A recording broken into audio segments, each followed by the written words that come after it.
First Lady Dr. Axilia Mnangagwa greets Triple Interim Secretary General and leader of opposition in Parliament, Senator Sengezo Shabangu, during a dinner she hosted for female legislators from all political parties at State House on Friday night.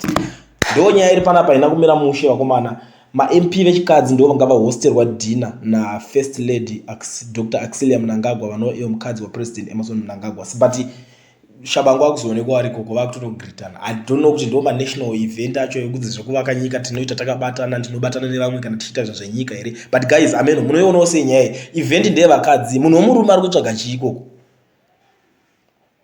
Noti kuti zvake munhu womurume chete toda tomboti pamwe imane power ndo vanenge vachitumwa notakura macrates emadrink anditi senzengenze dinner anditi but munhu weopposition kawo. But mimi guys ngaributaura chokwadi aiwa ngatimboregeza kutendera. Do you think this guy munhu weopposition here aiwa muri kuonawo senyaya watera nekuma event evakadzi shwa aiwa kana iko kuda sugar kwacho komana otonzi ndi baba ako